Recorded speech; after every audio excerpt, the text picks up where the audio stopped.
What's going on? What's going on, good people? What's going on, everybody? How's everybody doing? I'm Lamar. That is my brother, Casey Fowler. And this is episode, hold on, didn't put it, 118 of the Foul Language Podcast. Yes, sir. Like every episode, man, go and put your headphones on if you're at work, get your kitties to bed, all that good shit, because you might just test the foul language. Let's get it, man. Let's go. You got that right, man. Roll the intro. Perfect.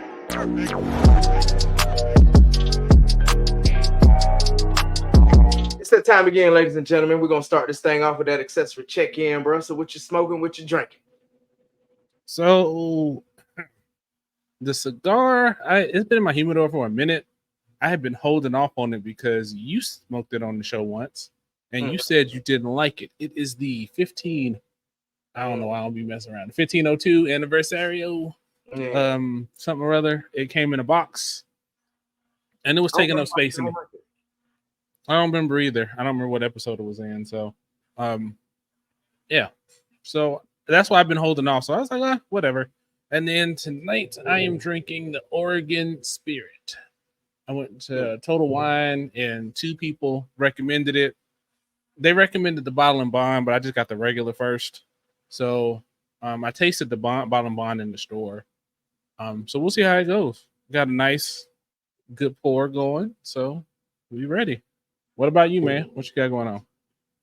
Oh man, for cigar, I got old stars here. It's called a Cuckoo Mama. I think that's what it says. Oh yeah. This bad boy right here, man. Got a nice little V cut going and shit. Not bad so far, man. It's kind of basic. You know what I'm saying? Nothing like really jumping out at me. And in my cup, no vodka tonight. No vodka tonight. No sir. No sir. No sir. Got some makers. The shit was on sale for like $20. Red tags only. So I was like, you know what? Fuck that. I need me some brown in my life this weekend. Yeah. It's my official last weekend army wise kind of. I got 9 days and a fucking wake up, but we're gonna talk about that shit in the wibble. But yeah, it's going real good, man. And the first sip I took of that bitch was like an old friend that I ain't seen in a long time. Oh, like, it was an old friend, all right. Real. That shit was fucking refreshing. It's my ass, man. So that's my accessories. But anyway, fuck him. Y'all tune in later on, man, so we can tell you how these accessories is going. Oh, one thing I forgot to mention, I did the double punch tonight. Oh. So yeah, as you can see it, but whatever. So yeah, we'll let you know how these accessories are going. All right, everybody, it is time to, before we get into things, let's talk about the Wibble. What is best in life? So, brother, what is best in life for the week? Well, let me start off by saying, like I was saying in the check-in, I got 9 days in the wake up, and I'm finally done with this army shit. I'm technically done now on leave and all that shit, but I could officially say, fuck you, army, in like 10 fucking days. And it's got that CeeLo bumping in the background. Yeah, you know what I'm saying? Big time. I got to go up there tomorrow. When I leave out that bitch, I might just bump that motherfucker out there. Or the shit I sent you, fuck this job, fuck you, boss. That's actually better. That's more appropriate. Yeah. Like, one of them bitches might be played because at that point, I got like 7 days left. You bitches can't do nothing to me. So that's that. It's WrestleMania weekend. Kevion and the rest of the crew is in the living room right now watching the Hall of Fame, man. Real dope. I know The Rock's grandmama or something like that. He's inducted in there. I didn't even know he had a grandma that wrestled and shit. So I think that's pretty fucking dope. What else is going on? Slime dropped today. So as soon as the WrestleMania stuff is over with today, we're gonna watch episode 1. Got to see at least episode 1 before I let that shit build up, man. You gonna watch it sub, bro? No. If it's dubbed, I'm watching it dubbed. Yeah, but usually first, there's like a week or two delay usually before the first dubbed episode. So I'm not even sure if it's dubbed and sub like Crunchyroll do, but I'm gonna look. Well, sometimes they do. They might, you might be right now. They might do a simul dub. So because it depends on the anime. Like if it's typically a dub version already, then they'll do both. But yeah, we'll see. I know it's coming out and like it came out in like 8 countries. I seen the shit on Facebook. showing what time it's coming on. And yeah, I saw that. I saw that too. Damn. Yeah, I mean, it's gonna be dubbed. It's just a matter if it's dubbed tonight. But it might be. So see that. Finished playing Rise of Ronin, beat the game, starting over from the beginning. That's just one of those games where there's so much to do and so many controls that you really don't get a handle on it till near the end of the game. So games like that, I like to just beat it and then play through again right after while all of it's fresh in my mind with all the controls and shit. So started that shit over. It's pretty fucking fun. Playing WWE with the boys, they can't beat me right now. I'm unbeatable. They just get their ass whooped. I hit Kevin with a rock bottom because I like to play with the rock. So he gets mad and starts crying and shit. I get a little giggle out of it because every time I win and he starts, man, I go, if you smell, and I put my hand up in the fucking air, just petty as fuck. I'm a sore winner. You might be. I can admit it, man. Other than that, wife went live on Thursday, did very well, man. Cups and all types of knick-knack, paddywhack, give a dog bones. And we're officially living in Augusta on paper anyway. Not the house is officially ours. Our move-in date was April the 2nd, so I'm gonna go take care of some business for that in a couple weeks. Mama, I was talking to Mama about it today, and she was like, yeah, whatever you're gonna clean up when you get down there, just let me know. I'll help you. I'll come down there and help. Like, all right, Ma. Okay. Hey, take all them hands, man. That's one advantage. Everybody get a broom. Yeah. Mop, sponge, rag, bucket. we clean around here. And which is kind of a best in life, and then I'm done, but it's kind of like a bittersweet best in life, if you will. We got the dogs gone. I dropped him off Wednesday. Dropped him off on Wednesday, man. I say it's bittersweet because, you know, love my dog. I'm a dog person, but after I weighed the pros and cons, after we weighed the pros and cons, it wasn't really a good idea to keep him, man. So we just went ahead and said as soon as the dog food run out, that's it. So his dog food ran out. We dropped him off. The good thing is they do like a big adoption thing where a whole bunch of people come out and pick their animals and shit like that. So she said he won't be on the one that they just had right when I dropped him off, but he'll be on the next one. And got pretty dog. Yeah, and that's what the guy said. It was like, yeah, it's a real good looking dog, man. He shouldn't be here long. So I'm hoping he goes to a good family. And then they'll see what we had to deal with, and then they might be like, oh hell no, because he fucking hard headed. I don't think so. They won't. I think his next home will be his forever home. We would have kept him, but like I said, it just wasn't the math didn't add up to keeping him, man. And sometimes you got to prioritize certain things, sacrifice certain things, and it fucking sucks. But you know, it's still what's best in life because saving some money ain't dog hair all over my fucking house no more. So that's definitely a plus. Because I can't do that walking around in public with fucking dog hair and shit on me, man. That's just not cool. But that, man, that's what's best in life, bro. How about you? Well, so I had thought about when you was thinking about it, getting him, but that dog hair, man. I couldn't do that. Vicious. Couldn't do that. But let's see what's best. The family, with the exception of me, I'm grossly indifferent, but they are loving the bunny. Kim be cuddling the bunny, and we were watching TV. She goes and grabs the bunny, and she was sitting watching TV with Kim. When I left out, she had her hopping around in the living room. So there's just really enjoying the bunny. That's good. Yeah, they are enjoying the bunny. Living, breathing stuffed animal. Yeah, I know. So let's see what else is going on. Work is work. I was going to take the motorcycle out because I need to get it inspected. I went to go start it. Nothing. Thought I had it on the tender. I did not, sir.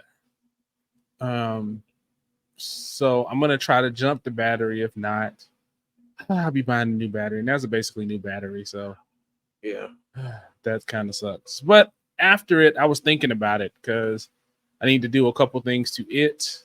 I need to do a couple things to the Harley, and I think instead of paying all the money to do it, and it's nothing hard that I can't do, I decided I'm just gonna buy the parts and do the shit myself.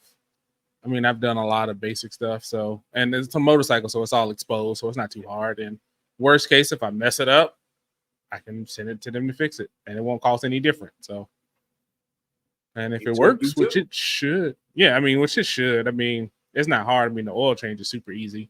I think the hardest part is disposing of the oil. So, yeah, in that whole process, take it AutoZone or some shit. Yeah. So, yeah, so I decided on that yesterday. So I'm gonna take probably a couple days off, spend one day on the Triumph and one day on the Harley, probably in the next couple of weeks. Let's see what else is going on. Went to Hobby Lobby today.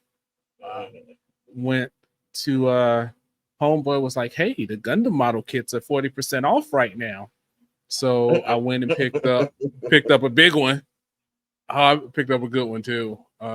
So I went and got it. I'm gonna go to another location, see if they got another one tomorrow, and we were starting to work on those. Which is funny because I got one that I haven't finished. I got two more that are still in the boxes, brand new, and I'm going to go buy this one and one more. But I was like, that's how you get the backlog, man. Buying them on sale when you can find them. So yeah, eventually you'll be in my boat and you'll be Gundam fucking building your ass off. So ain't even no pressure while you ain't got it. You got a whole fucking plethora of them in the box still. Yeah, man. So let's see. What else is going on? So the video that Simone helped me with the thumbnail on is popping right now. It is probably the best performing video in I think 3 days that I've had. So that's definitely exciting. Subscribers jumped up a good deal since last week. I think I'm up 15 or so since last week, so that's good. Maybe more, I don't know, but definitely excited about that. Got another video coming out tomorrow.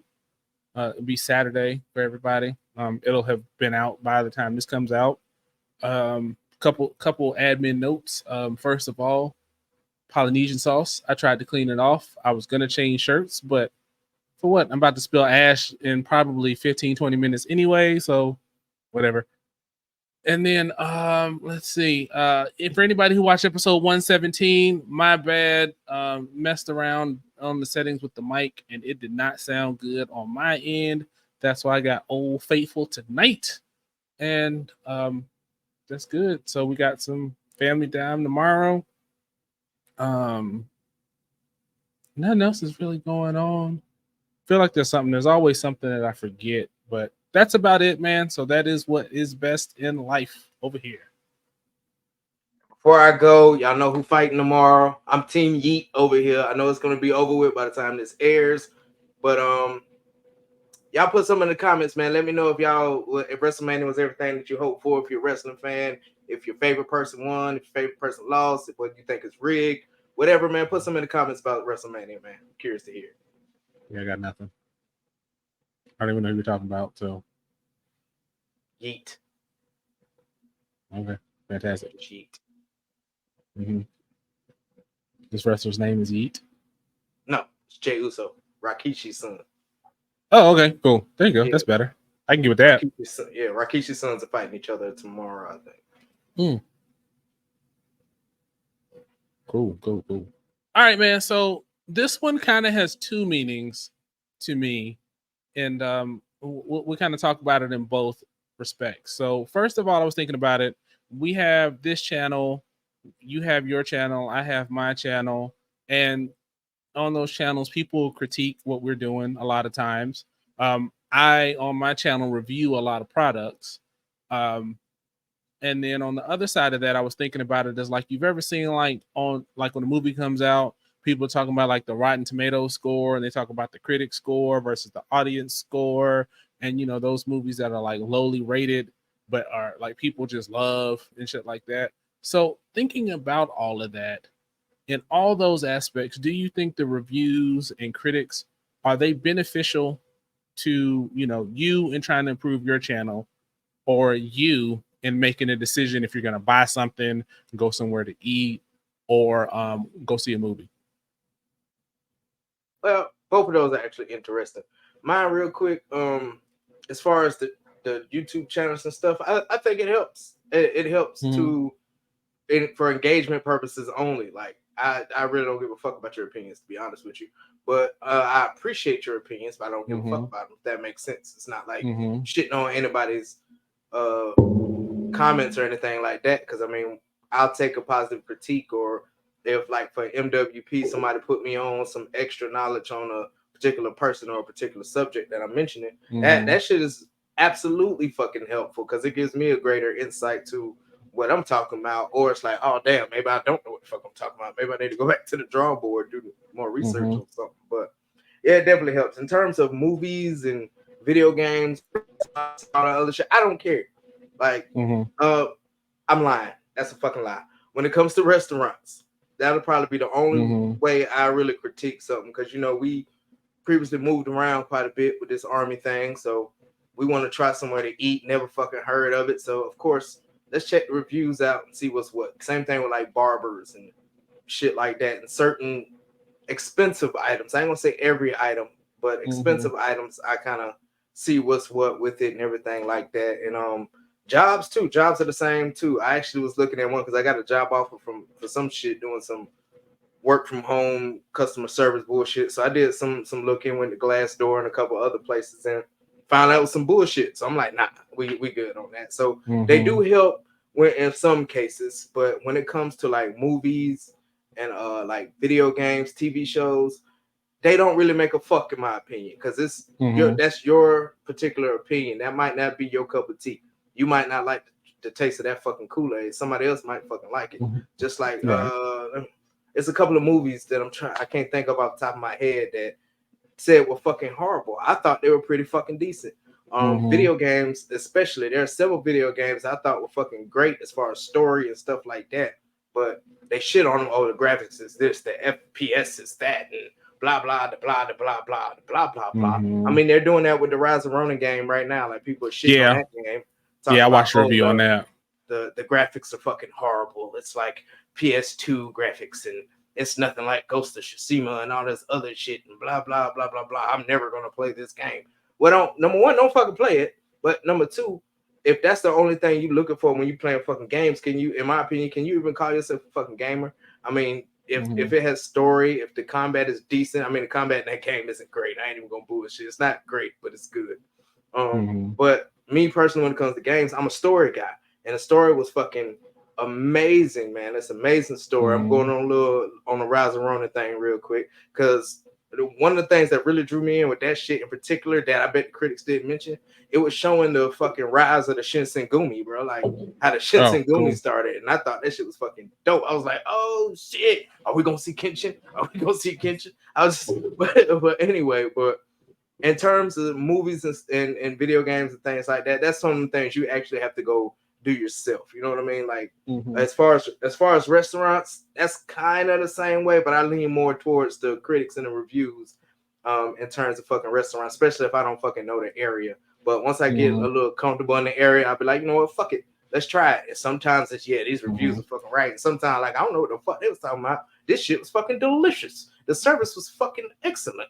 Like it just varies on people's personal choices and things like that. I've left a review on this little play place that's around here. That was fucking horrible, dirty, nasty, socks everywhere. It was just disgusting. We took pictures and posted that shit. But at the same breath, you see people giving this shit 5 stars and 5 stars like months before I fucking went. And the shit was fucking garbage. So it can really go either way, man. The end of it all, it really depends on the person. If you want to check out reviews and stuff like that, based solely your decisions off of that, then that's on you. The only thing I'm gonna say as far as that goes, you might be missing out on something great. So what you think, bro? All right, so taking it in both respects. So when someone's critiquing or reviewing me or something I've done or a product, I don't mind it if it's constructive. Using my videos, for example, like when I did the video talking about why I switched to the iPhone over the Android, there were just some people butthurt because they Android fanboys. And I was like, oh, nothing is wrong with an Android. It's just, this is why I picked it. And so that was kind of the thing with that. But then on the other side, people have had like, hey, what about this particular feature? Or what about this particular feature? And I'm like, yo, and not on that, but on products that I've reviewed. So for those that don't know and don't watch, I review like not many knives, but like bags and pouches and flashlights and knives and stuff like that that you're going to use and carry and make your day better is usually my goal. Nothing makes your day better than having the right tool for the job. And my goal is to help you find that right tool. And so people are like, hey, did you consider like for a sling bag, or like, did you consider like, does it fit on both shoulders equally? Oh, that's never a concern for me. So that was a blind spot. So appreciate that. Or, hey, did you think about this? Or, hey, watch out for this. Or, what do you think about this? And it's like, yo, let me start considering that next time. And that's the kind of thing I appreciate when it's constructive and it can help you build. You're not going to do everything perfect. So I do like it for that reason when people are trying to help you and build you up. Like when we break, I actually have a critique on your most recent video, if you don't mind hearing it. So we'll talk about that a little bit offline. I don't give a fuck. You do. Sorry, I digress. Whatever. You know you do. Anyway, so and as far as like reviews and critiques of items and movies and video games and TV and all that kind of shit, I factor it in, but it's not like my main deciding factor. And the reason why, especially like product reviews, you also have to factor in like where they're coming from. Like if you're like looking at say car reviewers or whatever, and they're complaining about particular cars, you got to look at what they're saying, because sometimes they get into details that you don't even care about. And I found that on a couple issues is that like people are hark on this particular thing, and it's like I don't give a shit. Like like the navigation system is terrible. Look, I use Google Maps. I don't care. It doesn't matter. So, I mean, there's that and stuff like that. But what I do like to hear is like consistent themes. So, like when I look at reviews, I may look at the stars or whatever for a little bit, whatever, thumbs up. Thanks. I look at that, but what I look more into is what they're saying. Like when I'm looking at a product on Amazon, if it's like 3 stars or under, I'll look and see what they're saying.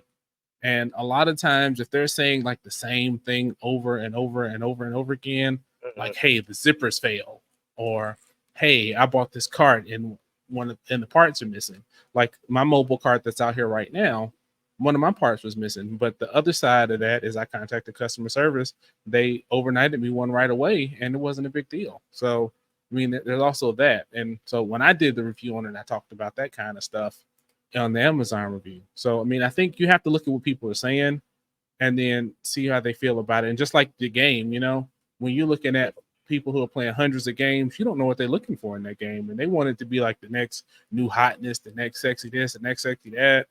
Anime reviewers too, because I was watching I was watching the review on Ninja Kamui the other day, and like they were shitting on it, talking about it's simple, mindless, but you also got, and like I know what their favorite animes are, so I can kind of gauge it and see that like I don't want to say pretentious, but their taste in anime is a little different, and so sometimes they don't necessarily rock with that I won't say lowbrow, but that violence type stuff, or that nothing but violence and violence for entertainment sake type stuff, or simple story, a whole bunch of action type shit. Yeah. Or even like cigar reviewers, a lot of times too. You find that too, when they're like, "Oh, it's this, and the notes are this and that and that." But if you listen to multiple reviews and they're all saying the same thing, there's that. But then what you also have to be concerned with is on the back end, like, are they getting paid? Because sometimes there was a cigar about 2 years ago that everybody was talking about was amazing. I had it and I was like, how, Sway? Where the good part at? No, and then I saw one review, and that's why I rock with them now. That's why I rock with his reviews now, because I was like, he was the only one like, I just don't get it. And so I was like, hey, appreciate that, because everybody else talking about how amazing this thing is. You one of the few reviewers that's like, yeah, I don't get it. And so that's man, that's what I look out for when I'm looking for reviews. Like, are they honest? Are they gonna love everything? Because there are some people that like they're just so happy, especially like to get free stuff or to get paid for a thing. And like they look at it a little more favorably than they would if they just bought it themselves. And that's why a lot of times they'll be so big on, hey, I bought it with my own money, yada yada yada. But like for me, I've got my first sponsored product that I'm reviewing right now, and I let them know up front. I was like, hey, my review is going to be honest. I'm gonna tell you what I like, what I don't like, and it's not gonna be perfect. So just be ready for that. I want to be honest because I want to have some integrity with the people that watch my stuff. And that's what I look for if you can identify that. Because some people, and I won't name them, especially in the gun space, man. Oh my goodness. Every gun is just like glorious. And that's not true. That is not true. Like that's why like my favorite gun reviewers are Yoke, because she's always honest. She's gonna tell you if she don't like it or not. And then Honest Outlaw. Those are my favorite too, because they're gonna tell you the truth whether they like it or not, whether they got it sent to them, whether they bought it, whatever. So I appreciate that honesty. I hate when it's just like a commercial for the item. And then like restaurants and stuff, yeah, you got to see what people are saying. Because I mean, sometimes they might have had a bad experience because they were assholes. And if they're the only one saying a particular thing, I mean, it could have been an off night. It could have been they got a bad server or whatever the case may be. But if everybody else is saying it, you can at least give it a shot. I mean, because I know people that are like, oh, if it didn't get 3 stars or better, I ain't going. Yeah. And like you said, you missed out on what could be your most favorite place. Like one of my favorite movies is Starship Troopers. Ass ratings. Yeah. Reviews are ass. But it's fun. I enjoy all of them. Yeah. So I even watched the animated ones. The show was my jam too. The animated show was my jam. So I mean, I think you have to take it with a grain of salt. I think you can use it to initiate your conclusion, but sometimes you got to try it for yourself. And sometimes, I mean, finances and all that stuff, you can't just buy everything. Sure, I got that, but try to, get a consensus, or try to, see if you can find somebody who seems and appears to be honest, and then rock with that. And so that's what I like, and that's what I look for, and that's when I think it helps. All that other shit, I don't think it helps. Like when people are just negative all the time, I don't like that either, because some people just, aren't happy people, and nothing is good for them. So there's that too. Yeah, and then something with the gun reviewers. If I'm watching a gun reviewer, as soon as I hear them reviewing a weapon, and it's like, we're gonna check out this CZX. I'm just making up shit right now. We're gonna check out this CZX, but I prefer a Glock. But we're gonna check it out and see what it does. Yeah, you're gonna have a biased opinion anyway. I don't want to hear you. But yeah, man, very valid points, man. About the I'm actually gonna start putting that into practice myself, man. Seeing if it's consistently shit on all the ones that are like 3s and 2s and 1s and stuff, and I'm reviewing something. So that's a dope practice to figure out if you're really gonna do something, watch something, buy something, whatever the case is. That's real good practice to use. So since we were talking about them a little bit in between, let's capture some of that. And how are your accessories treating you, man? Man, the Maker's Mark is fucking wonderful. You're talking all soft to it. Yeah, you know what I'm saying? I pour a little bit more, you know what I mean? And it's just he about to play some Isley Brothers for it. You know what I'm saying? It's just delicious, man. And then this guy right here, man, it's a decent cigar. It's just burning really fucking fast. So I got a fucking a secondary. It's actually the same brand. I was like, no shit. But it's actually the same fucking brand. So if this don't make it to the episode, I'm gonna bring out that little one and smoke that one till we're done. Cool. How about yours, man? So mine isn't as fast as yours, but it's burning a little fast. It's so last week I had a cigar that was kind of on the mild side. It was just okay. This one comes off stronger. It's got some stronger flavors to it. But it's just okay. I mean, it's not bad, but just okay. I think this is one that you could get easily caught up in the presentation that it's in a box and all of that. But it's like I said, it's not bad. I mean, I get it again, but not great. Or I wouldn't buy it again necessarily. If I got another one, I would smoke another one. Yeah. And the whiskey, man, it's opening up quite nice. Quite nice. I was regretting a little bit that I didn't get that more expensive level, but just ain't bad. Ain't bad at all. Indeed. Glad you're enjoying it. Yeah. All right, everybody. Hopefully, I spelled this topic right. I'm an engineer, not an English teacher, so my spelling is not my strong suit. So, for those that don't know, or those that haven't seen the word, or if I spelled it wrong, we are talking about spontaneity versus structure. So, in a day, in your life, however, at your job, well, when you had a job and you were actively working, do you like spontaneous shit? So, the spontaneity of it, or do you like it to be structured where you know exactly what you're going to be doing day in and day out? Which do you prefer and why? First of all, don't be jealous, motherfucker.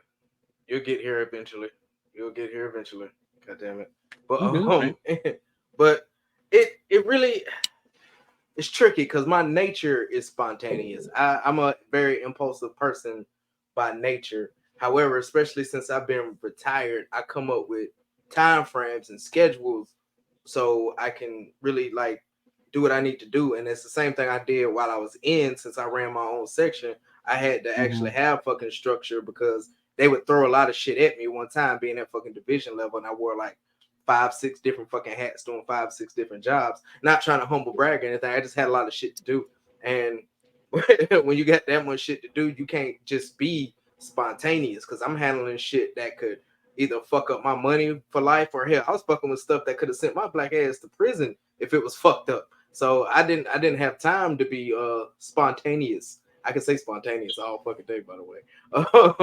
I didn't have time for that. So when I was younger, I would gear more towards, you know what I'm saying, just off the flying off the seat of my pants, whatever fucking comes.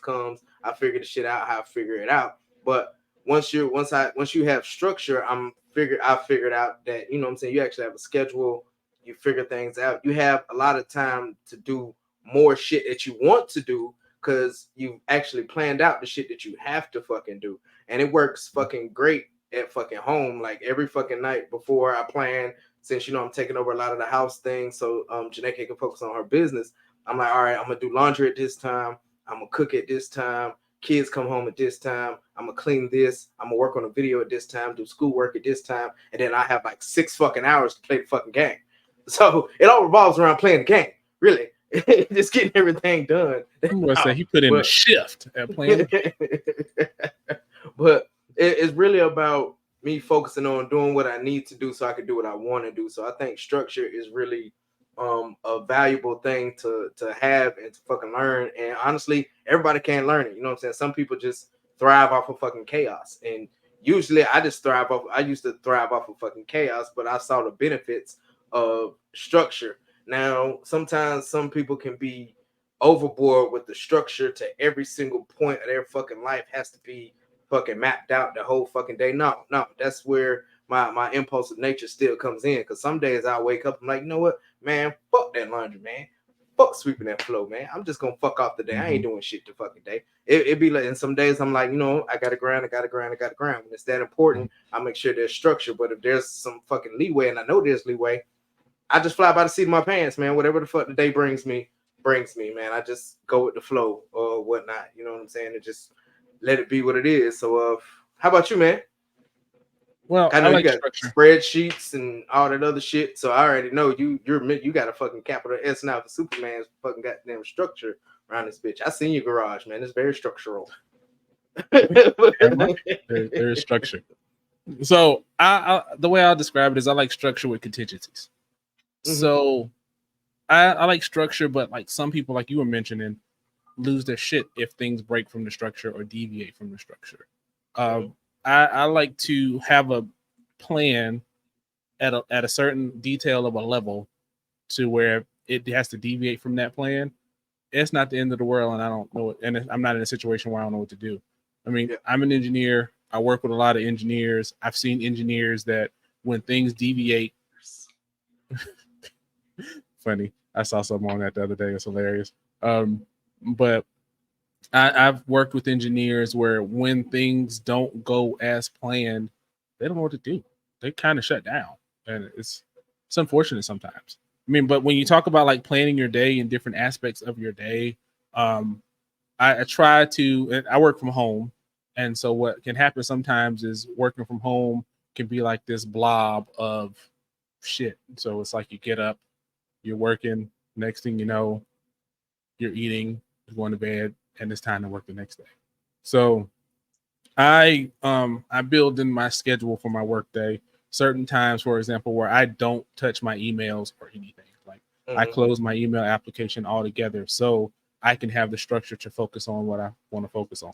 When you said people can't necessarily learn structure, they can. There's a couple.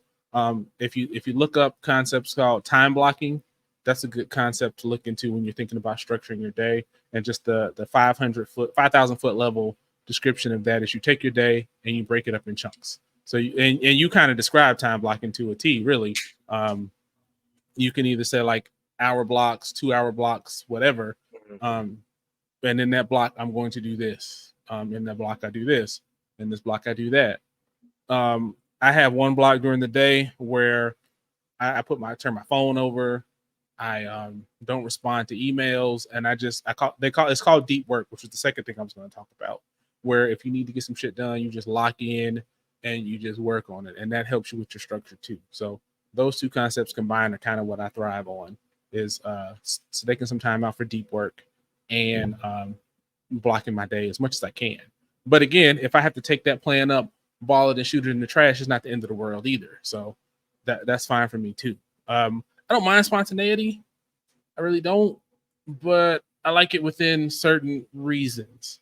Like, and how do I put it? I guess within parameters. Like for me, like I won't let's just go to Mexico for the weekend. Hold on. That's a little too much. That ain't me.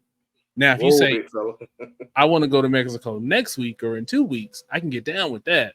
But to just up and do something, or up and be like, yeah, we're gonna do this, or cancel all your plans and we're gonna do that, that's kind of hard. And I think a lot of times, when you have kids, I think kids thrive on structure to a degree. I mean, not like prison or drill sergeants or anything like that, or like military, where it's like you will wake up at this time, you will clean at this time, you will eat at this time, you will sleep at this time. Not that detail, but just knowing that they have a normal routine. Like, hey, that before you go to bed, you're going to clean up the room. You're going to clean up your toys and shit. Or, before you go to bed, you're going to do this, this, and this. When you wake up in the morning, it's going to be this, this, and this. When you get home, it's this, this, and this. And I think that structure helps make everybody's life easier. And sometimes, we might be like, hey, let's go to dinner tonight. Or, hey, let's go to, my son calls it, Lamar calls it his store, or Chuck E. Cheese. So we might. He calls Chuck E. Cheese his store. He's like, that's my store. Like, when we ride past it and shit, he's like, that's my store right there. So, I mean, I think for anybody, it's balance. And I think for those that like thrive on chaos and all that, I mean, it sounds good and it sounds fun to be like, oh, they're a free spirit and they go wherever the wind goes. You waste a lot of, it's cool sometimes. And if that works for you and you're happy, that's really all that matters. But I personally feel, for me, that you waste a lot of energy doing that a lot of times. And so, on the other side of it, they may argue that you waste a lot of energy planning. And you could say that, but I tell people I see the world in Gantt charts. So, but for those that don't know what a Gantt chart is and don't deal with program management and shit like that, a Gantt chart is basically a schedule. It's a schedule with tasks lined up, and you have like how long they are. So I see the world in that. So like if it's like, hey, like I'll be at certain times where it's like in the morning, or like middle of the day, it's like, oh, these 5 things are shot for today, because I've looked at the day and said, okay, this ain't happening, this ain't happening, this ain't happening, because I had these extra 4 meetings that I had to deal with, or something like that. And being like, yeah, it's like the same thing, but it's not on paper. It's up here. Well, no, it's it's not on paper. No, it's like it's how I process the world now. Yeah. So even like when I'm running late or whatever, sometimes I'll know like, oh, I ate dinner by this time, so I ain't gonna make it, or whatever the case is. So I'll see it like that. But I think, what was I gonna say? Damn.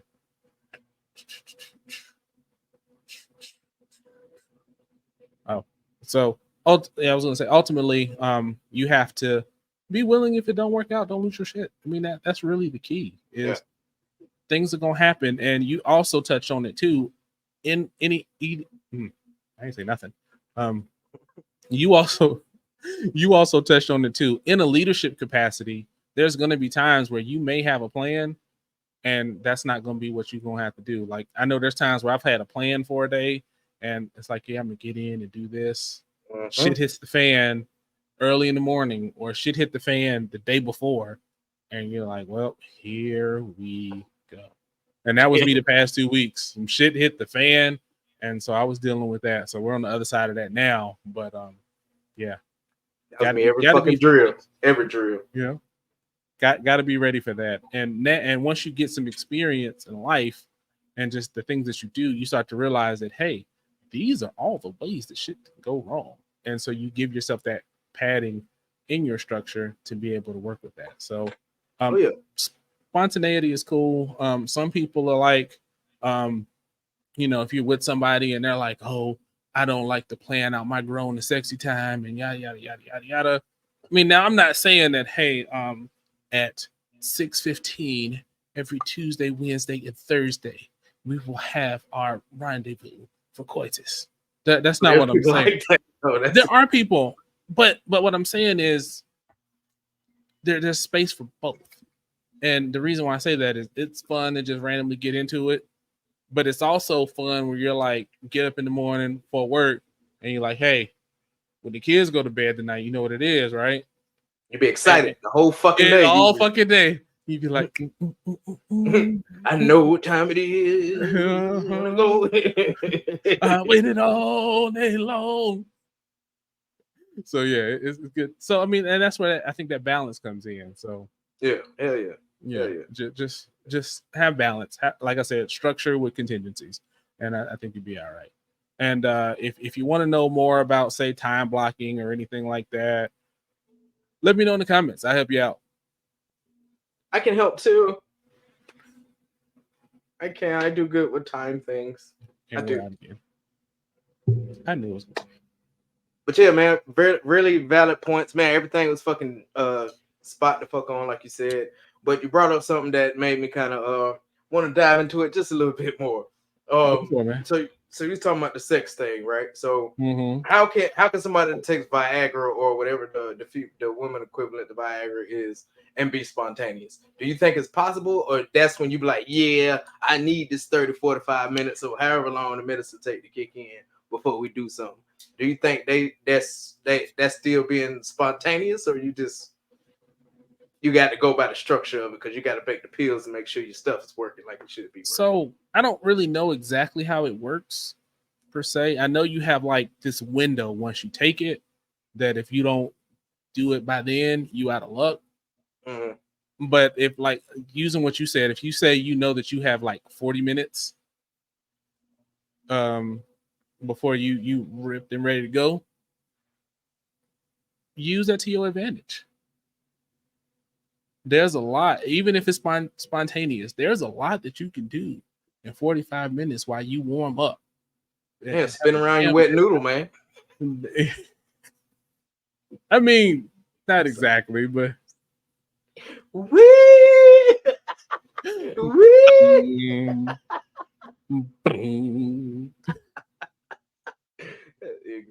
so no diddy. Yes. No diddy. Not you. Come on, man. Not you. But yes. So yes, you can be spontaneous, but be willing to realize that, in your head, like I said, contingency, knowing that, hey, if it goes down, I can't jump right into the thick things. I gotta do some warming up and some prep work first, and just be fine with that. So yeah. Like, wait. Let me go to the bathroom first. Give me a second. Now, give me a second. And if you with somebody and y'all in a like long-term relationship, they'll and they know that. They'll just know. But if it's that one night stand after the club, that's a different ball game, man. You gotta hit it with wait. or if you see things starting to go that way, and it's looking like you might be successful, you might want to pop that bitch early to prepare. But I bet them motherfuckers that do that shit be pissed the fuck off, boy. That shit don't go right. I'm just sitting here, my soldier at attention, and ain't nothing fucking happening. It's bullshit. Get the fuck out of my house. Hey, you win some, you lose some. You win some, you lose some. But you live.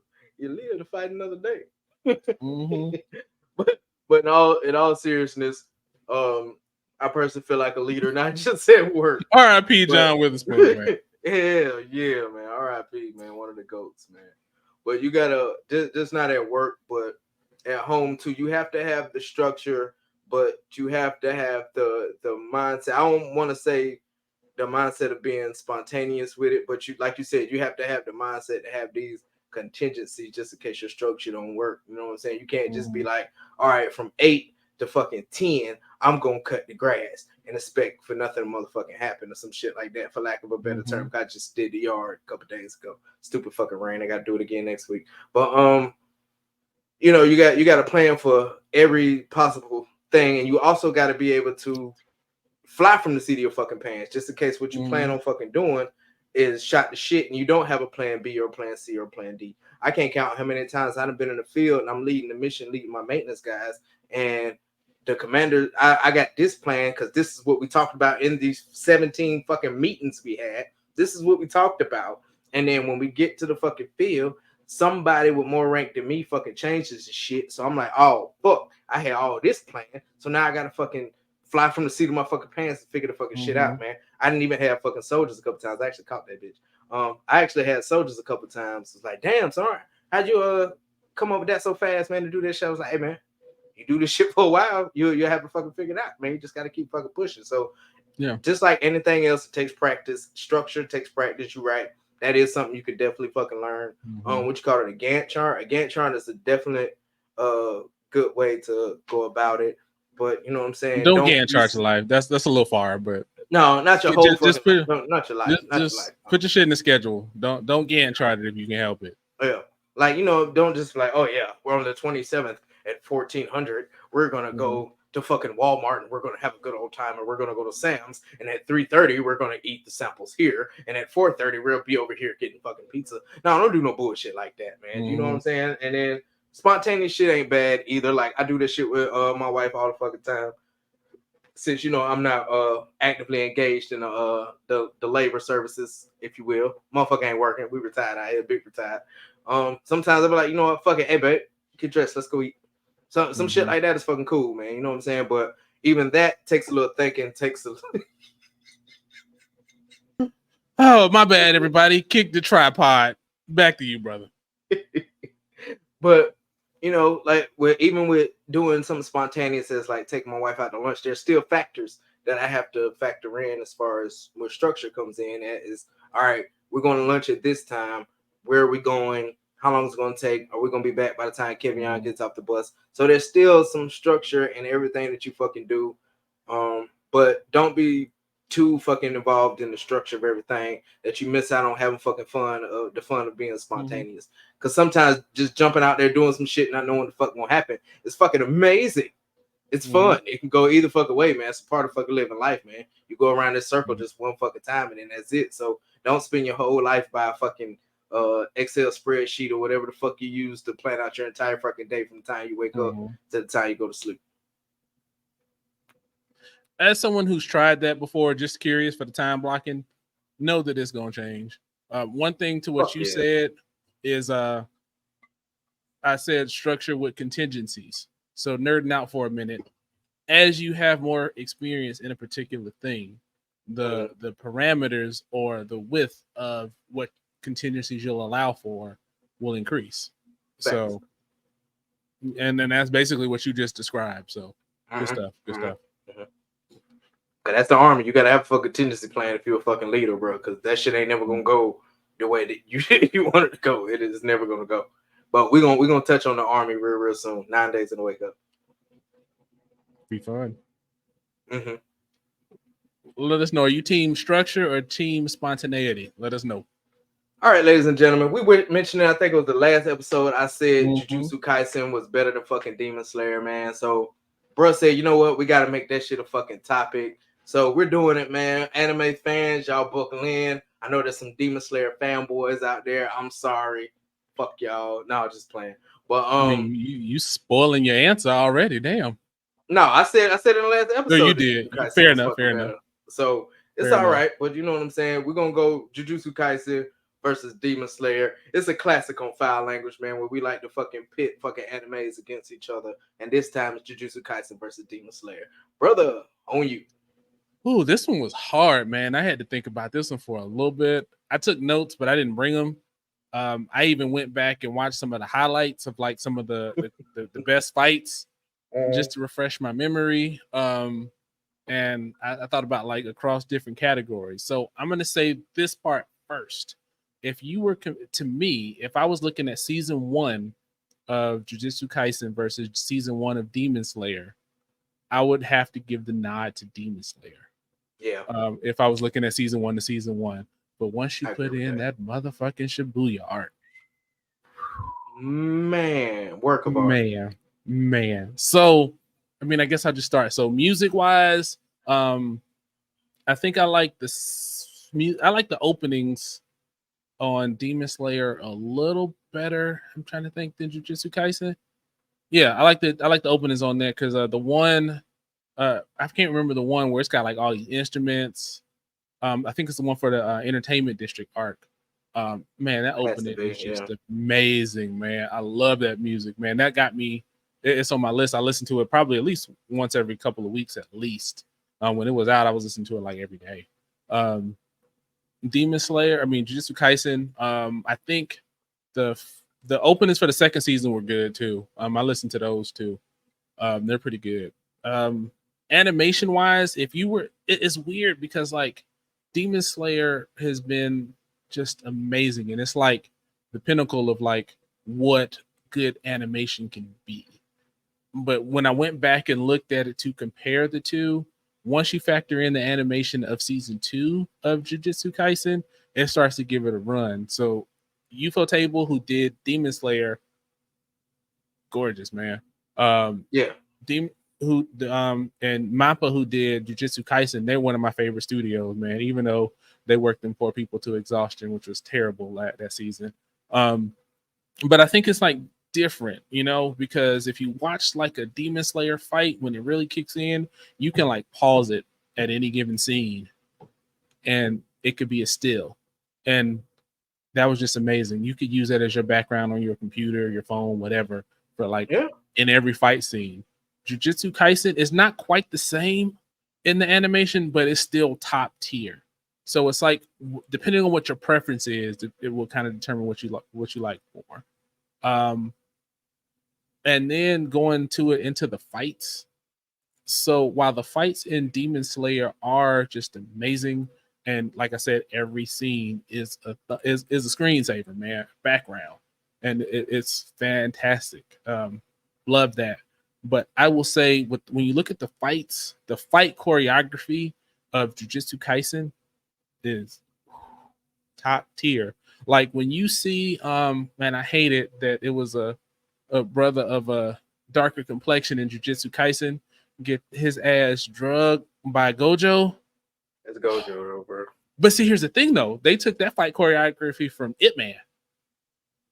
Really? I didn't know that. Yes, I saw it on YouTube. They put the two side by side, and when he's throwing the hands and shit, it's almost shot for shot the same shit. So the fight choreography just went up some more. So to me, the fight choreography is a lot better. And I went back and looked at like I think it's episode 17 or 18 in Demon Slayer, and we're gonna be spoilers, sorry. Where they fight the spider and Nezuko releases her blood art with the exploding. That shit was cold. That shit was cold. Like the animation is beautiful, but it's a lot of like still shots. Like it's like not quite speed lines, but you'll see a lot of like the sword slash and then hold the slash. But the choreography is intricate at like a macro level to me. But like in Jujutsu Kaisen, it's really detailed, and the breathing styles, they're pretty much simple, if you will. not simple, but they simple, if you will.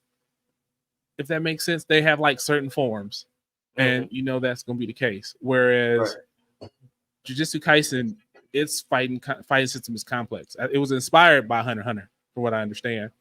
I could tell. And some people say it's confusing as shit, but it's fascinating. I mean, just to see like what they can do with their powers. Toji comes in with no cursed energy and mixes everything up. That's amazing. My nigga with the clap. Yes. After I saw that shit, I was walking around the house clapping and doing this shit for like a whole fucking day. But that's a good point. Like if you watch the fight with him and Itadori fight Mahito, like the intricacies of when he's changing and when he's fighting, like that is so detailed and it's so fascinating, man. Like to see, like they be throwing hands, man. It's glorious. So yeah, I mean, I think that level of detail to the fights is fantastic. So they got a pick. Oh, I have a pick, man. I had to think about it, and when I sat and looked at the like individual features, I was like, yeah, my favorite anime, our favorite work of media is Berserk. And one of the things I appreciate about Berserk is nobody's necessarily safe. And in Jujutsu Kaisen, so like if you think about, again, spoilers, think about when the Flame Hashira gets killed, and think about what that did for like everybody who was a fan. And let me say this, I'm fans of both. That happens like all the time. Like I mean, there's a lot of key characters that just don't make it. And you're like, damn, you too? Like, and in the normal anime, they would have made it. Somebody would have came in the last minute, they would have got away, they would have snuck, or whatever the case may be. But you don't have those kind of constraints. And then when I think about the story, or not necessarily the story, but the concepts touched in the stories, I feel like it's more complex. There's more there. You can like dig into like the motivations of like Itadori, Sakuna, Gojo. Like there's a scene where he's like, "Are you the strongest because you're Gojo, or are you Gojo?" You know, that like philosophical that discussion in there is more prevalent in Jujutsu Kaisen than it is in Demon Slayer. Demon Slayer is just Demon Michael Jackson turn people into demons. They get stronger by how much they can handle. The demon Akatsuki is versus the human leaf villager, the Ambu or whatever, and they go for it. And it's still great and it's still fun to see, but there's a lot more gray, if you will, in Jujutsu Kaisen than there is in Demon Slayer. Like, I mean, if you even take Geto and his motivations, you can understand why he came to the conclusion that he did. And it's not just this is bad, this is good. It's a lot of gray. And so for that's something that people wrestle with in real life. Yeah, I mean, the world's not black and white like that. There's a lot of gray, and I appreciate that. I also think when you look at like the scenery, one of the things I saw that was pretty cool on Instagram or YouTube or somewhere, people would walk through different spots in Japan, hold the picture of a scene in Jujutsu Kaisen and find that exact scene, like in the subway station or in Shibuya. They would like go to those different scenes, hold the picture up, and you could fit it right in there. And that's pretty dope to see that you can, while it's a different world, you can relate to it a little better. I think that's all I got. When looking at all the factors, it's just a fun ride for both of them. But if I got to pick one, because of the fight choreography, because of the more complexity of the scenes, the animation is top tier in both. It's just the preference of which one you prefer. And because the stakes are higher in a lot of respects to in Jujutsu Kaisen than they are in Demon Slayer in some respects, I gotta go Jujutsu Kaisen, man. I got to. I didn't think that was where I was gonna be when we talked about it last week. I knew that's where you were gonna be. I knew it. And I even thought about doing this episode a little different, where I took Demon Slayer, you took Jujutsu Kaisen, and we debated as if it was going to happen. But what about you, man? Why Is Jujutsu Kaisen better than Demon Slayer? All right, here we go, man. Here we go. I got my handy dandy notebook, guys. Y'all gonna see this shit. I took notes. So first, the things I liked about them both. I'm gonna start with that. The visuals and the animation on both of them were just simply fucking amazing. Fucking top notch animation on fucking both of them. Story wise, the suspense in both of them was great. You know what I'm saying? You would stop an episode and be like, oh shit, watch the next one, because you know the Janeke doesn't watch Jujutsu. She watched the first season, she didn't watch the second, but she watched all the Demon Slayer. And as soon as the episode's over, she's like, okay, next one. So the suspense is there for both of them, man. Great fucking shows. But now we're going to go ahead and break down the differences in my eyes to both of them, starting with who I think is better, which I said last week at Jujutsu Kaisen. So Jujutsu Kaisen, first of all, the main protagonist so far hasn't even been Ichidori. When you look at the first season, you would think it's going to revolve around Sukiya and Ichidori and all this other shit. And then second season coming, we're like, shit. I don't even know what else to say, man. But shit, if y'all haven't watched it, you're an anime fan, check out Jujutsu Kaisen, man. But yeah, fucking next is Gojo, man. He's completely fucking overpowered. The past, I want to say 4 or 5 years, I've been really into overpowered fucking anime characters. The shit's just fucking crazy how the motherfuckers, yeah, man. Fuck what you talking about. Pick. I killed you and you did your strongest fucking move, man. And that was fucking Gojo, man. This shit he pulled. Sorry, guys, we only seen season 2 yet. If y'all are later than I am. We already said spoilers, man. No manga spoilers, just anime spoilers we got. Yeah, I haven't read the manga on Jujutsu Kaisen, but I'm about to soon. But the way that motherfucker killed 1,000 fucking cursed spirits in like what they said, like 200 something seconds is fucking amazing. He was whooping everybody ass without fucking even fucking blinking, man. And then the fact that the entire fucking country of cursed spirits and cursed users were fucking scared of fucking Gojo. Them bitches was not gonna do nothing until fucking Gojo got fucking locked up, man. That makes Jujutsu Kaisen fucking dope, man. And there's also nobody doing all that crying and shit every fucking second of the fucking day like they do with fucking Demon Slayer. Every fucking episode, fucking Tanjiro was fucking crying about fucking something, somebody, or some fucking way. And then for me, it was a very unexpected, I would say plot, but the plot was actually unexpected too, because I thought Geto was Geto. I didn't expect that shit. The certain people that died, you know, like the sorcerers and shit that actually fucking died. The shit, I was like, oh. The way people randomly fucking died. Like I think I mentioned it last week. The way Sukuna came back and the bitch just raised the fucking head up, and he was just like, Mac, cut her fucking head off and say shit. I was sitting in my chair, bro. I said, oh, like I did not see that shit coming. And the bitch came with a phone and was trying to do a fucking selfie. He was like, nope, Mac, bitch, you did it too. Like that shit was just fucking amazing, man. Like when Sukuna came through, he caused fucking trouble, man, and I fucking loved it, man. It's like kind of like Ichidori is kind of the protagonist, but then you got the dark side, which is fucking Sukuna too. So is he a good guy or a fucking bad guy? Yeah, that dynamic is amazing. Yeah, and you don't fucking know. It's not like Naruto, where the Nine Tails eventually is his best friend and everybody fucking getting along. Sukuna wanted to take over this man's body. He don't give a fuck about this man. He wanted to take over his body, which is fucking ain't no fist bumps. Yeah, none of that shit. You know what I'm saying? You don't know how it's gonna fucking turn out, and then after you watch the movie and everything like that on top of it, and you seeing the person that's assigned to execute Ichidori, which was the fucking kid that had no fucking friends in the fucking movie. I was like, wow, what? I can't wait for this fucking season to come out, man. Like, even the way it ended, I was so fucking shocked when it ended. Like when the episode finally ended and Ichidori fucking clapped, I thought he was gonna do the little move. I was like, oh shit, he know the move. And then the fucking demons or whatever, the cursed spirits just came out, man. So I was like, fuck, man, this shit is fucking good. Now we're gonna go into fucking Demon Slayer, ladies and fucking gentlemen. So Tanjiro is your typical fucking typical fucking character, man. He's your typical protagonist in the fucking story. There's nothing like not nothing in between, no switch around. He's out for revenge. He wants to be the best he can be. He's gonna train hard. I mean, it's fucking typical. the Hashiramas, which you hitting on too, which was the you know what I'm saying, like the You Katsuki said the versus Hashiramas. yeah. That's what the motherfuckers is called. Man. Hashira, man, Hashira. Hashiramas is plural.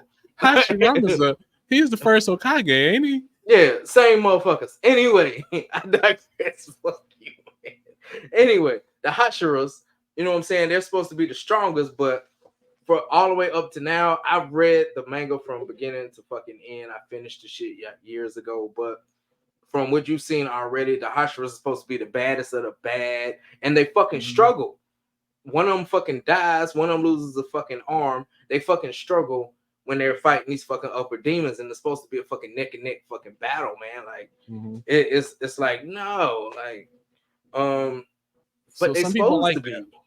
Yeah. But they're supposed to be though. Like it takes lower motherfuckers who ain't even nowhere near the Hashira's fucking level to help them beat every single fucking one of these upper demons so far. Yeah. I mean, that's one thing that is gonna be predictable is the Hashira. You know, Hashira's gonna show up to help. Yeah, they all work together to fucking beat them. But in Jujutsu Kaisen, Gojo will beat every last one of you bitches. He'll beat you without a fucking blink of his fucking eye. And then on the other hand, the main character Ichidori, the motherfucker died twice. He done died fucking twice and came back. Luckily, Tanjiro is always fucking crying.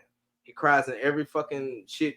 Sometimes it's like watching Tokyo Revengers as much as this motherfucker be goddamn crying. He cried. Ooh, and I can't stand that anime. And I mean, I like it. I enjoy the anime, not for the main character, but they actually got the dub one out now. I started back watching that too because I ain't never watched it dub. But he's always fucking crying, man.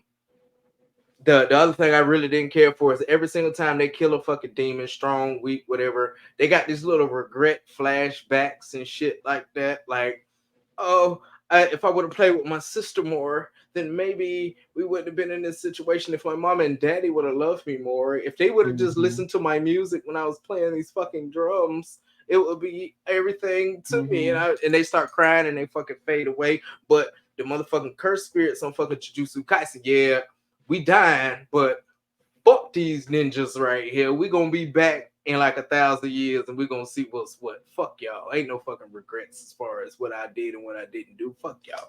And that's how they went about it in Jujutsu Kaisen to me, anyway. You know what I'm saying? And then although they did get one, when Sukuna beat the lava guy, he got a little was I strong flashback. Yeah, he got it was out strong, but he still didn't have he didn't be like, man, fuck these humans. I should have did something different. I should have loved everybody more. He was still like, man, fuck them. We still superior. Bitch, when we come back, it's up. We in there. That's the type of shit he was fucking on even when he fucking died, man. And then honestly and truly, and the last thing I'm gonna say is just knowing how Demon Slayer ends compared to where Jujutsu Kaisen is going makes the difference in the fucking world to me, man. Because it's so amped up about Demon Slayer, but if you read the fucking manga to the end, you're gonna be sadly fucking disappointed as fucking I was. I've heard that. Extremely fucking disappointing, man. Like I remember that was like before I go to bed, I'm reading a couple of chapters of Demon Slayer every fucking night until I fucking finish it, and I was sadly fucking disappointed. That's why I want to read Jujutsu Kaisen just to see where the fuck is going. So if you know the ending of that, you know what I'm saying, and it's like and it's kind of but and what you said, and I'm not gonna spoil it for anybody because it's not that far. It's gonna be probably another year, maybe 2, maybe 5. I think they said another season or 2. Yeah, before it gets to where I've read, but there are going to be some people that don't get saved. You know what I'm saying? There are going to be some shit. He died, she died, he died. It's going to be some of that. Yes, granted, but on the scale of Jujutsu Kaisen, hell no. Like when the chick with the glasses or whatever, motherfucker just said, "Bitch, you burn, bitch, you burn." Bitch, you burn. I was like, oh damn, he killed everybody. And then the dude with the little cow fucking print fucking hatchet or whatever fuck ever, and his top half got blown the fuck off. I was like, oh, they killed, bro. What the fuck? The community was hurt when that happened, boy. It was like a day of mourning when that happened. Like, damn, they killed, bro. Like, and then when Ichidori's teammate when she got her fucking face blown the fuck up and she missing the fucking eye. I was like, no, oh girl, fucking dead. I think she fucking lived. I don't remember. Well, they haven't put out yet. They're still going back and forth. Like the community still is like, there's a chance she might be dead. It might be alive. So yeah, because the dude came to heal her or whatever, so there might be a chance that she's fucking alive. But that's only the second fucking season. You know what I'm saying? The Jujutsu Kaisen, the second fucking season, and you're like, oh shit. Demon Slayer, everyone was kind of like, oh shit, and all the other stuff, but you knew how it was gonna end. Some way Tanjiro was gonna help the Hashira fucking prevail over the fucking bad guy, or the Hashira was gonna come and kill the fucking bad guy. It was gonna go that way. I will say I didn't expect the way Demon Slayer ended before the stupid shit happened, like when the final battle shit happened. That was kind of fucking interesting, but not interesting on a level where I would put it over Jujutsu Kaisen. So just like I said last week, Jujutsu Kaisen all the motherfucking way, man. Okay. Couple things based on what you're saying made me think about it. And I even took some notes while you were talking. So one thing I will say is I think what makes Demon Slayer better is the top tier animation. I think if it just had basic animation, it wouldn't be talked about and held in the regard that it is. I think Jujutsu Kaisen, if it didn't have as good animation, it would still be held pretty high up there. I think the fact that it has such good animation, I think that helps. If you want a little more comedy in your shit, other than Gojo in the flashback, you're gonna have to go to Demon Slayer for that comedy, because you ain't finna get it like that. I mean, there's moments that's funny, but it's not like straight typical comedy, if you will. You know what I'm saying? Like in the first season of Jujutsu Kaisen, there's more comedy, but once you get to the Shibuya arc, no, ain't nothing funny. Ain't nothing funny. It's all business. It's all go. It's all go. And then I think the characters, like you were talking about, like Sukuna and that dynamic, the characters are a little more complex than they are in Jujutsu Kaisen than they are in Demon Slayer. And one more thing, even when they fight as a team in Demon Slayer, they fight in a team like in traditional anime sense. They fight in a team. Like, oh, we're gonna go over here, we're gonna fight this side, or he's gonna split in 4 parts, and you're gonna fight this part, and I'm gonna fight this part. You can get your ass jumped in Jujutsu Kaisen. No hesitation. You getting straight jumped. Like first season when Itadori and Nanami jumped Mahito at the school after they killed his homeboy, they jumped his ass. Come on with it. We ain't gonna. Ain't no. We just gonna beat your ass. I ain't waiting my turn. And Mahito got jumped again too, because he gets jumped by what's his name, Toji and Itadori. Yeah. So he gets jumped again. And then it's just so cold, like when Sukuna was out there in the second season, motherfuckers who thought they was gonna live, but you dead.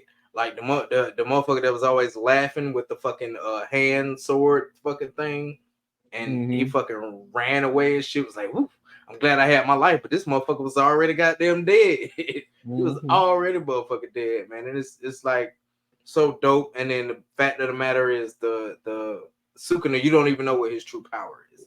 You haven't seen how fucking strong he really is. You haven't seen him really go toe to toe with fucking Gojo, with Ichidori having more than fucking one finger that he fucking ate. Like it's so much more that is gonna fucking happen that's coming. That's why I want to read the manga, because I'm really curious on where it's gonna go. Gojo's the fucking enemy number 1. Like you're not allowed to fucking rescue Gojo because he was a conspirator or whatever. The demoness inside Geto fucking is pretty much it's like Mad Max or fucking Elijah or whatever. What's that fucking movie called with Denzel Washington? Book of Eli. Book of Eli. There it is.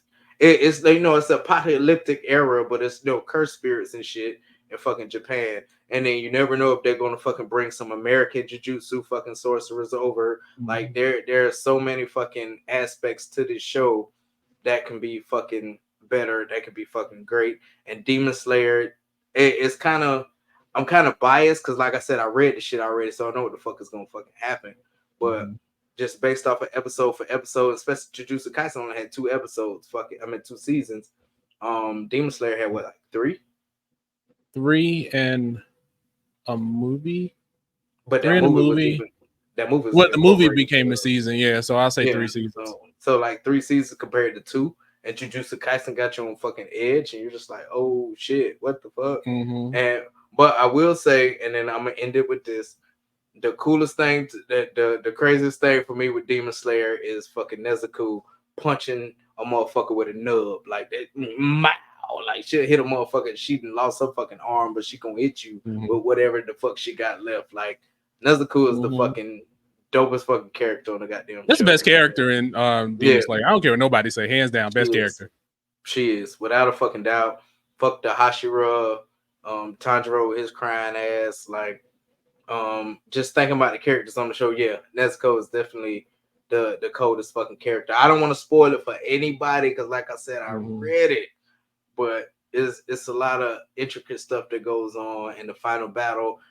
It's gonna be fucking dope as fuck, but I don't think it's still gonna hold a candle to Demon Slayer. I mean, Jujutsu Kaisen. So I'm gonna spoil something in Jujutsu Kaisen for him. I'm not gonna put it in here because it's a manga spoiler, and then we're gonna come right back. One more question for you, and then we'll wrap it up. A lot of people be saying that Gojo's like, I won't say the knockoff, but another iteration of Kakashi. What do you think about that? I don't think so. Gojo washed Kakashi, bro. Motherfuckers was weary of Kakashi in Naruto, but they weren't scared. Yeah. Motherfuckers was terrified of fucking Gojo. Like, he was a fucking like 8, 9, 10-year-old fucking kid. And motherfuckers, grown ass people was sweating fucking bullets who been killing motherfuckers for years. Like, nah, this motherfucker for real. Nah, I looks wise, okay. I get that. Yeah. But fighting and power wise, fuck no. Gojo will wash Kakashi, first of all. I agree. Can't even argue. Cool. Does that answer your question? It does. So you guys let us know what you think in the comments. Only anime we're comparing. If you know some more in the manga and you got a different opinion, that's cool too. Again, keep your manga spoilers to a limit. Let people know if you got a spoiler in the comments. Please. All right, man. That was fun. So before we wrap up, how your accessories treating you? Man, they were good, man. I actually finished both cigars. They burnt pretty much at the same rate. The first one was a little faster than the second, but pretty decent, man. I'll take it, man. And the Maker's Mark, it's just good to be drinking fucking brown again, man. I don't even know what to say, man. If you've had Maker's Mark and you're a whiskey fan, I mean, it's kind of on the basic end of whiskey, you know what I'm saying? If you're just not getting into whiskey, I say it's a good choice, but yeah, I mean, it's good. Yeah, you almost call it everyday whiskey. I mean, not that you drink it every day, but a good one. Yeah. Right. It's a good whiskey, decent cigar, other than the burning fast. That's the only problem I had with it.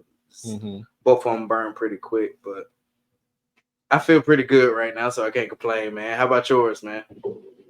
The cigar was okay. It didn't like to stay lit. Like if you put it down for a little bit, it wouldn't stay lit. That's my only issue with it. It was okay. I mean, it wasn't a bad cigar or anything. Perfect for this. It went well with the whiskey. The whiskey was actually pretty good. I'm gonna go back and I've tried one of theirs before, but I'm gonna go get that Bottle and Bond one. That's a step above this one. It's actually a wheat whiskey, and I don't usually like wheat whiskey, so I'd recommend it. I definitely recommend it. Awesome. All right, man. You got anything for the people before we wrap up? Yeah, man. The only thing I got, man, is if y'all on Facebook or anything like that, man, y'all look up Isla Nanny Creations LLC, ISLANENI Creations LLC. My wife goes live. She has cups. She has license plates. Hold on, I'm gonna adjust my camera real quick. Boom. That's one of the custom license plates she did her fucking self, man. All that shit's done by hand right here in the same fucking spot that I record in. Y'all check my wife out, man. She could practically make you any cup, any fucking design that you fucking ask for. You show her your vision, and she'll make that shit a reality.